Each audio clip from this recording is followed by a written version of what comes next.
जितने भी post office के हैं उसमें 5 पॉइंट मेंशन कर रखे हैं। पहला कि फॉल्ट कुछ भी कर रखा है उन्होंने या कुछ भी उस गाड़ी में फॉल्ट हो रखा है तो वो आपको बताना है, आपको पता लगना चाहिए कि ये फॉल्ट देख के, ठीक है। और अगर वो फॉल्ट है उसमें तो वो फॉल्ट दूसरा आपको सही करना होगा। छोटा मोटा फॉल्ट रहेगा वो आपको सही करना आना चाहिए कि इसको सही कैसे करें। तीसरी चीज़ आपकी इसमें रखी है वो रखी है कि आपको क्लच और एक्सीलेटर का नॉलेज होना चाहिए। नॉलेज का अर्थ ये होता है कि आपको जो जजमेंट होता है क्लच और एक्सीलेटर का, जैसे लॉन्ग ड्राइव में आप गाड़ी चलाते हो तो क्लच और जो आपका क्या रहेगा एक्सीलेटर, उन दोनों का कॉम्बिनेशन आपको आना चाहिए, ठीक है। तीसरा पॉइंट क्या है उसमें पता है क्या, देखा था कि मैं और देख लेता हूँ। तीसरा पॉइंट उसमें क्या है, ठीक है, पहिया बदलना। शायद इसमें टाइमिंग आपका जो दे रखा है वो 10 मिनट है। 10 मिनट में आपको टाइम खोलना भी है और वापस चेंज 7 मिनट 10 पोस्ट ऑफिस में क्या कितना टाइम दिया था, 60 मिनट दिया था। लेकिन जो 7 मिनट में नहीं करते हैं उनको भी फेल भी नहीं करते, नहीं करते ना, फेल भी नहीं करते, वो बताने का 7 मिनट है। अब की बार मैंने ऐसा थोड़ा, मेरे अंदर से एक आदमी है उसने बताया था कि 10 मिनट का टाइमिंग, 10 मिनट का टाइमिंग, हवा चेक करना मीटर के द्वारा। तीसरा चौथा काम ये भी है कि जो हवा का प्रेशर है या हवा का उसमें ये लिखा हुआ है कि जो टायर का फुलाव है वो चेक करना, उस पॉइंट में ये लिखा हुआ है ऐसा, ठीक है। अगला एक पॉइंट ये है कि जो आपका गियर है वो सही तरीके से आपको डालना आना चाहिए। जैसे मान के चलिए आपको लॉन्ग ड्राइव करवाएंगे, इससे तो पता ही कैसे लगा कि गियर डालना आ रहा है। तो लॉन्ग ड्राइव आपसे करवाएंगे, लॉन्ग ड्राइव में आपको ये पता लगाना है एक नंबर गियर कहाँ डलता है, 2 कहाँ डलता है, 3 4 5, वो सही अकॉर्डिंग डलना चाहिए। ऐसे नहीं कि आप चलते ही 3 से वापस 2 डाल रहे हो तो वहाँ आवाज़ आ रही है, रिवर्स की जगह ले जा रही है, ऐसा नहीं होना चाहिए। ये पॉइंट आपके इसमें मेंशन कर रखा है।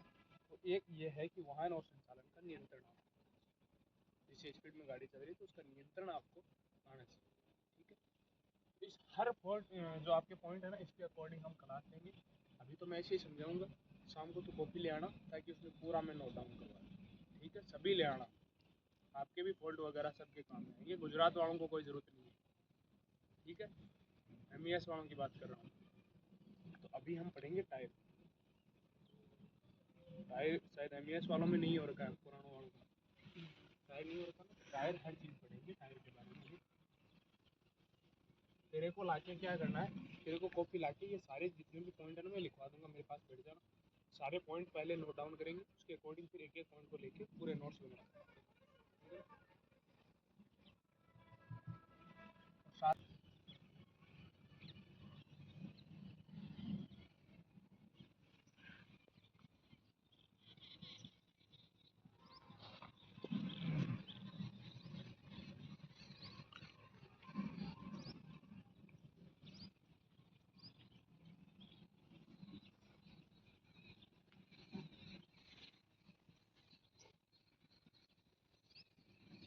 समझ जाना क्या लिखा मैं और समझा दूंगा साथ में।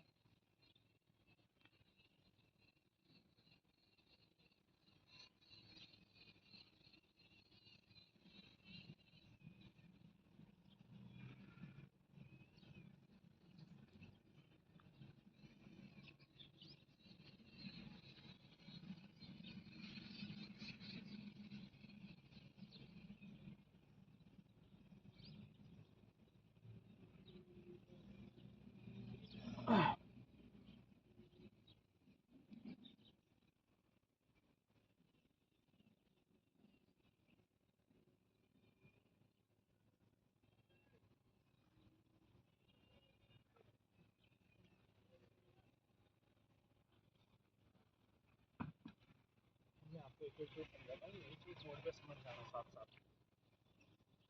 अब देख रहे हो जहाँ से ये हिस्सा दिख रहा है आपको, यहाँ से लेकर ये जो ज़मीन पे टिकता है, जो ये दिख रहा है ना बीच का, इसको बोला जाता है टिड, ठीक है।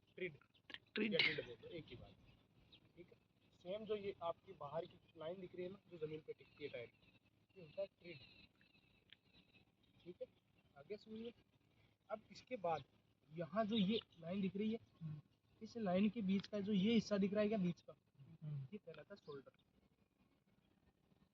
है आपको, देखो यहाँ तक हल्का सा मैंने कट करके बनाया भी है ये शोल्डर, ठीक है, मिड शोल्डर।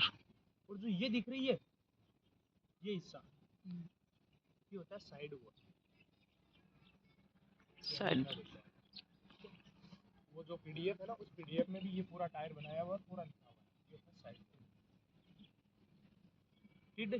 टिड ऐसे याद रख लो, जो टिकता है जमीन पे वो ट्रिड होता है, ठीक है। ट्रिड के जस्ट बगल में क्या होता है, शोल्डर होता है, ठीक है, ये शोल्डर होता है। शोल्डर के जस्ट आगे क्या होती है, साइड वॉल, ये याद रखो, ये साइड वॉल। और जो इस रिम के साथ सट के चलेगी, जो रिम सट रखी है ना जहाँ पे, वो क्या होती है, वो होती है बिड। तो ये अंदर की जो लाइन है ना, ये कहलाती है बिड। आगे सबके समझ में, टिड शोल्डर साइड वॉल बिड, बोला करो साथ में ताकि अच्छे से सीख पाओ। बाहर का जो लाइन होती है वो क्या होती है, ट्रिड। जस्ट उसके बगल के जो किनारे होते हैं वो क्या होते हैं, शोल्डर होते हैं। शोल्डर के जस्ट आगे की जो मोटी बीच की जगह होती है उसको क्या बोला जाता है, साइड वॉल बोला जाता है, जो ये होती है आपकी। और जस्ट जहां आपकी रिम से सटी रहती है वो अंदर की लाइन क्या कहलाती है, बिड कहलाती है। आ गया समझ में। अब देखो एक एक चीज मैं आपको आराम से समझाता हूँ, इस टायर को साइड में रख लेते हैं। अब देखो जैसे इस टायर पे लिखा हुआ है 235, ठीक है, 70R और 16। आगे समझ में, ये यही जो सारी चीजें लिखी हुई है ना, वही चीज वो लिखी हुई है। आ रहा है क्या समझ में। जो ये है ना, बिड बिड शोल्डर और साइड वॉल, ये सारी चीजें ही वो चीजें हैं। हर जो आपका इसमें मापदंड होगा टायर का, किस मापदंड का किस गाड़ी में टायर लगना चाहिए, वो सारी चीजें इस टायर पे ही लिखी रहती। बाहर से पता नहीं लगता कि इस टायर का क्या मापदंड है, किसके अकॉर्डिंग ये टायर आपका है वो गाड़ी में डालना चाहिए, बाकी सब कुछ इसी पे लिखा रहता है, ठीक है। ये आपको ध्यान रखना। ये आपको कैसे पता लगेगा वो मैं बता देता हूँ आपको।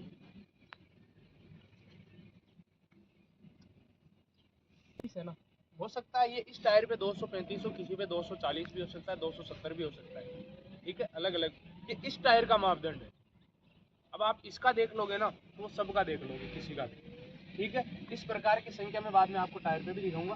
तो ये जो 235 होती है, ये क्या होती है, ये हमेशा टिड होती है। जो 235 होती है, या जो भी जितनी भी संख्या में ये चीज लिखी होगी, सबसे पहले जो लिखी होगी वो क्या होगी, ट्रिड होगी। अब ये ट्रिड होगी किसमें, ट्रिड हमेशा किसमें होती है, एमएम में। आगे समझ में, ये चीज को ध्यान रखना है। आपसे वो पूछ लेता है कि ये क्या है, आप बता तो देते हो कि ट्रिड है, लेकिन वो पूछ लेता है कि इसमें किसमें मापा जाता है, तो एमएम में।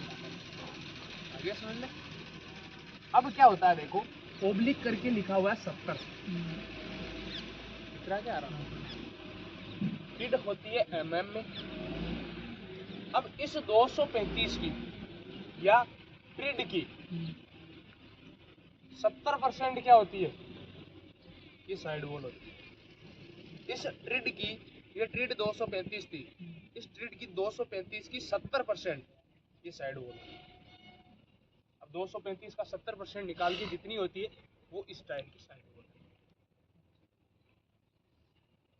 ये किसमें होगी, जो साइड वॉल होती है वो साइड वॉल होती है, वो किसमें होती है, मैंने अभी अभी बोला था कि 70%। तो जो प्रतिशत में होती है, प्रतिशत में, ठीक है, वो कौन क्या होती है, साइड वॉल, ठीक है। आगे समझ में, मैं अलग से लिख देता हूँ, एक नंबर पॉइंट बना के लिख लो आप कि ट्रिड होती है वो किसमें होती है, एमएम में होती है। 2 नंबर लिखोगे आपकी साइड वॉल, वो किसमें होती है, वो होती है परसेंट। आगे समझ में। अब इसके बाद आगे चलते हैं कि मान के चलिए 235 का 70% था, टिड का जो परसेंटेज में होता है वो कौन होता है, साइड वॉल। टिड का परसेंटेज में साइड वॉल होता है। तो 200% 235% सॉरी 235 था वो क्या थी, ट्रिड थी। 235 mm का 70% आपकी क्या होगी, साइड वॉल। अब आगे आपको दिख रहा है आर, ये किसको प्रदर्शित करता है, रेडियल को प्रदर्शित करता है, जो आपका मोटे मोटे अक्षरों में टायर पे लिखा भी होता है अलग से, रेडियल।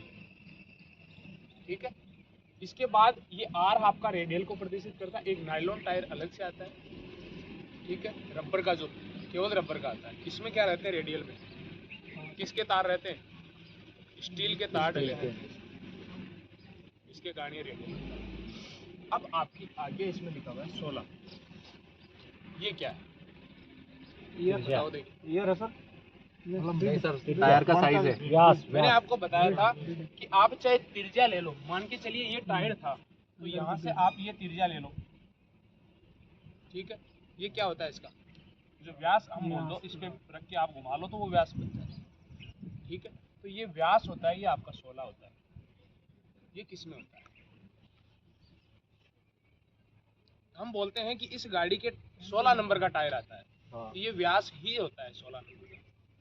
ये क्या होता है हमेशा, ये इंच में होता है हमेशा। जो नंबर होता है टायर का, ठीक है, ये किस में होता है, इंच में। इंच में होता है। जो आपके 16 नंबर आपका गाड़ी के टायर का दिया हुआ है, ये किसका होगा, इंच में, 16 इंच का टायर। जो ये अंदर का व्यास होता है, ये होता है 16। किसी के 15 मिल जाएगा यहाँ, किसी के 17 मिल जाएगा। हर गाड़ी के जितने नंबर का टायर लगता है उतना नंबर यहाँ मिल जाएगा, ठीक है।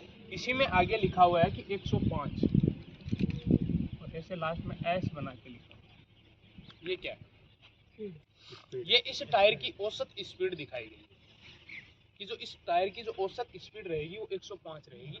इसके आप अबाव निकालते हो, इसकी स्पीड टायर की, या जिस गाड़ी में ये टायर लगा हुआ है उस गाड़ी की स्पीड अगर आप 105 से अबाव निकालते हो, तो इसमें क्या है, रिस्क है, ये टायर सक्सेसफुल नहीं है,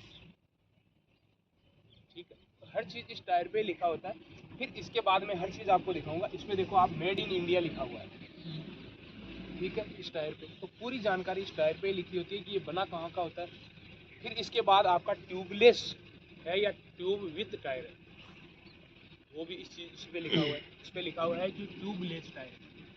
अब इसमें एक आती है कि मैक्सिमम लोड कैपेसिटी, ठीक है, करना जरूरी नहीं है, लेकिन मैक्सिमम जो लोड कैपेसिटी है,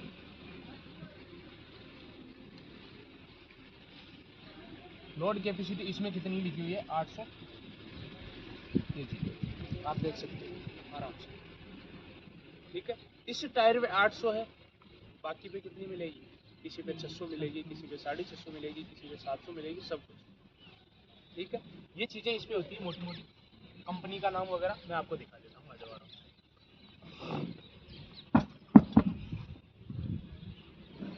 ये देखो, ऐसे कर लेंगे आराम से, दिख रहा है 235, हाँ ठीक है। इस 235 का क्या है, 70%। ये 235 की थी, ये थी। Yes sir. इस 235 का 70% क्या है, साइड वॉल। Side wall. आगे समझना। Yes sir. ये आर है, तो ये यहाँ देखो रेड, रेडी है। ठीक है। इसके बाद आपको मिलेगा 16 है वो इससे ये दूरी है, और ठीक है। अब क्या होता है, ये जो 16 है साथ में यही से नंबर का पता लगता है कि 16 से आपको पूछ लेते हैं कि देख के बता कि इस गाड़ी की कितने नंबर का टायर। तो क्वेश्चन ऐसे ही नॉर्मली पूछे जाते हैं, तो आपको ये देखना होता है रेडी। ये कितने नंबर का टायर है। अब पूछ ये भी लेते हैं कि जो ये क्या है, ये 235 किसको दर्शाया गया, तो आप क्या बोलोगे, ये टिड को दर्शाया। टिड होती किसमें, ठीक। इसके बाद आपका आता है 70%, ये क्या होती है, साइड वॉल। Side wall. ये होती किसकी है, परसेंटेज। किस किस परसेंट होती है, इस टिड की परसेंटेज है, ठीक है। आगे आता है आर, तो रेडियल 16, तो टायर 16 जो व्यास है, ठीक है। अब इसके बाद 105 की स्पीड है। ये होती है स्पीड, एस लिख रखा सर इसका, हाँ आगे लिख रखा स्पीड, अच्छा। ठीक है। 105 ऐसे तो बहुत कुछ हो सकता है, लोड कैपेसिटी भी समझ लेते हैं। एम प्लस है। अब आपका यहाँ पूरा लिखा हुआ है रेडियल, लिखा हुआ है ना, हाँ ये देखो ट्यूबलेस टायर, हाँ दिख रहा है, हाँ, सब सर। कुछ लिखा हुआ है। यहाँ देखना, आप कंपनी का नाम भी लिखा हुआ है इसमें, देखो मैक्सिमम लोड कैपेसिटी, दिखाई दे रहा है, ये रहा टायर ये रहता है, देख लिया। मैक्सिमम लोड कैपेसिटी कितनी है? 925 के इस टायर। झेल सकता है। आगे समझ में? Yes sir. अब इसमें एक चीज लिखी आती है, मैक्सिमम प्रेशर। दाब। इस पर कितना दाब डाल सकते हो इसमें? तो इसमें लिखा हुआ है आपका 350 kPa, जो आपकी हम हवा किस में नापते हैं? पौंड स्क्वायर पर इंच में, पीएसआई में। तो पीएसआई की जो छोटी मानक इकाई होती है वो होती है केपीएस। ठीक है, जैसे आप 350 की केपीएस का पीएसआई निकालोगे ना, तो ये जाएगी लगभग 40-45 के समथिंग। ठीक है, आप निकाल के देख लेना। तो पीएसआई पौंड स्क्वायर पर इंच में हमेशा हवा नापी जाती है। छोटी गाड़ियाँ होती है तो उनमें जो आगे वाले पहिए में आती है वो 35 रहती है और पीछे वाले में 40। इसका अगले वाले में कम रहती है। हाँ। पिछले वाले लोड कर रहे हैं। हाँ, अब आप टाटा 407 पे जाओगे ना, तो टाटा 407 में आगे 60 रहती है, पीछे 60। औसत मानी जाती है हमेशा, हाँ सर। एक्यूरेट नहीं आती कभी भी कोई चीज़। तो फिर टायर भी मजबूत उस हिसाब से लगता होगा लगभग। पिछले वाले, आगे वाले थोड़ा कमजोर लगते वो देखो होती दोनों लगते सेम ही है, ठीक है, लेकिन आगे में हमेशा कम रखी जाती है, क्योंकि अगर बराबर रखोगे ना तो गाड़ी इतनी ही उछाल मारेगी। हाँ हाँ। ठीक है, आगे समझ में? ये होता है टायर का पूरा माप। अब होता है, इसको क्या बोला जाता है? तो इसको बोला जाता है हमेशा क्या? रिम बोला जाता है। ये टायर जहाँ लगता है उसको क्या बोला जाता है? रिम। हब बोला जाता है। हब। टायर जिस नट के साथ कनेक्ट होता है वहाँ उसको क्या बोला जाता है? हब। हब बोला जाता है। और वहीं आप देखोगे कि ये आपको हब दिखाई दे रहा है टायरों के नीचे, दिखाई दे रहा है, जो गोल सा निकला दिखाई दे रहा है ना हाँ आपको? लोहा। इसमें आपको छोटे छोटे नट दिखाई दे रहे होंगे, 6 नट। हाँ सर। इनको खोलोगे तो इनको खोलने पर अंदर से क्या निकलेगा? बोल्ट एक्सल निकलेगा। Axle rod. आपने तैयारी की होगी पहले, अगर पोस्ट ऑफिस का देने गए थे तो आपको बताया गया था कि ये चीज़ें कहाँ की चीज़ें? इनको बोला जाता है अक्सल। ठीक है, बीच में हमेशा जो निकलता है उसको अक्सल बोलते हैं। ये मैं निकाल के भी दिखाऊंगा जब आपसे अभी दिन में टायर खुलवाऊंगा। ठीक है, आगे सुनिए। ये तो है टायर की क्लास, उस पीडीएफ में पूरा लिखा हुआ है। इसमें वायर आपको निकले हुए दिख रहे होंगे। हाँ सर। ये जो स्टील के। आपका रेडियल टायर जो टायर होता है उसमें ये स्टील के वायर। आगे समझ में? Yes sir.